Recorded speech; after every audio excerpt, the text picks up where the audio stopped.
చెరువు మింగిన ప్లాట్లు చెరువు మింగిన ప్లాట్లు చెరువు కబ్జా అలుగులు తెరవాలి కబ్జా అయిన తూములు తెరవాలి కబ్జా అయిన తూముల మార్గాలు తెరవాలి అలుగులు తెరగిన ప్లాట్లు రక్షించాలి కబ్జా అయిన మా ప్లాట్లు రక్షించాలి చెరువు కబ్జా చేసిన మా ప్లాట్లు రక్షించాలి చెరువు కబ్జా అమీన్పూర్ పెద్ద చెరువు అలుగులు అమీన్పూర్ పెద్ద చెరువు అలుగులు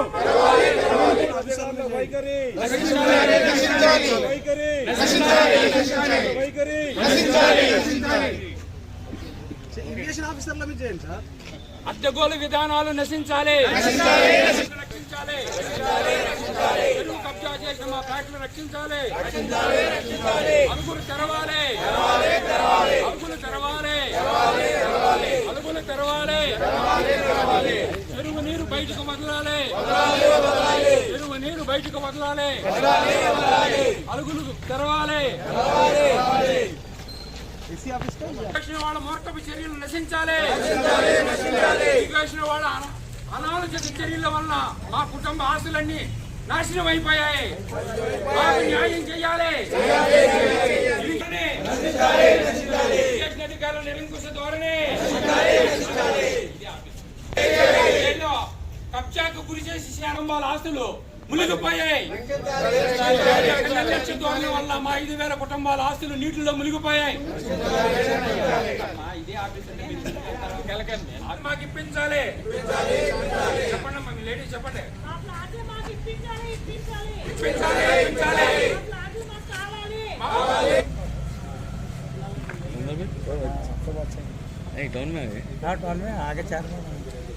సుబ్రహ్మణ్య కాలనీ లేఅవుట్ నుంచి మాట్లాడుతున్నా, సర్వే నెంబర్ 230. అలాగే ఇక్కడ అమీన్పూర్ పెద్ద చెరువు ముంపు బాధితుల జేఏసీ సభ్యుని కూడా ఈరోజు మేమందరం ఇక్కడ జేఏసీ తరఫున ఇక్కడ సూపరింటెండెంట్ ఆఫీస్కి వచ్చి మా యొక్క నిరసన తెలపాలని వచ్చాము. ఎందుకు అంటే మా 20 లేఅవుట్లో కూడా మా లేఅవుట్ కూడా ఒకటి. ఇది 1981 నుంచి 87 మధ్యలో వేసిన లేఅవుట్స్. అప్పుడంతా అవి అన్నీ పట్టా భూములండి.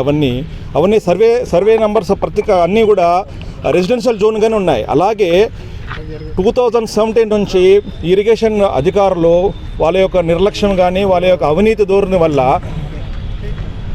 పెద్ద చెరువుకు ఉన్న తూములన్నీ మూసేశారు. అలాగే అలుగుపై ఉన్న ఒక కన్స్ట్రక్షన్ చేయడం వల్ల చెరువు నుంచి కూడా ఒక్క చుక్క కూడా బయటికి పోకుండా, అలాగే ఈ చెరువుని మురుగునీటితో నింపుతూ కాన్స్టెంట్గా 24/7 365 days మురుగునీరు వస్తూనే ఉంటుంది. బయటకు ఒక చుక్క నీరు పోకుండా ఈ 93.1 ఎకరాలు ఉన్న చెరువుని ఈరోజు 460 ఎకరాలుగా వీళ్ళు చూపిస్తున్నారు. మాకు ఈ న్యాయం చేయమనేసి అన్ని డిపార్ట్మెంట్లకు మేము వెళ్ళి మా ఒక రిప్రజెంటేషన్ ఇచ్చాము.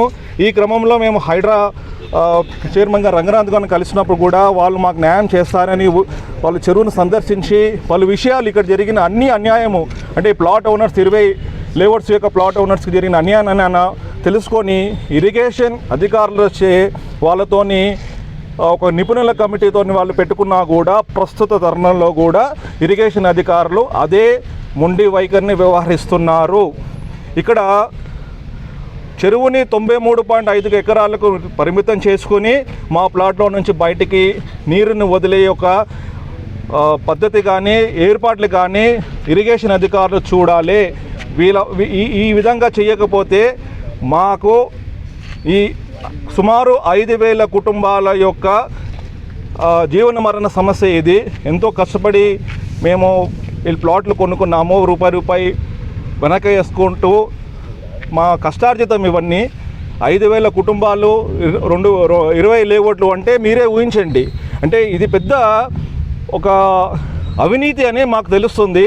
దీనిపై అధికారులు దృష్టి సారించి మాకందరికీ న్యాయం చేయాలనేసి సీఎం రేవంత్ రెడ్డి గారికి కోరుతున్నాము.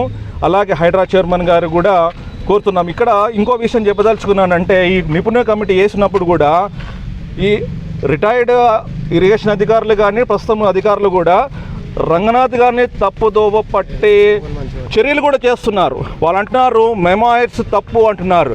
100 ఏళ్ల క్రితం క్రియేట్ చేసిన మెమాయిడ్స్ తప్పు అనడంలో వాళ్ళ ఉద్దేశం ఏంటి? ఈ ప్రశ్న కూడా మీడియా సంస్థలు కూడా ఇరిగేషన్ అధికారులను ప్రశ్నించాలని మా మనవి. Thank you.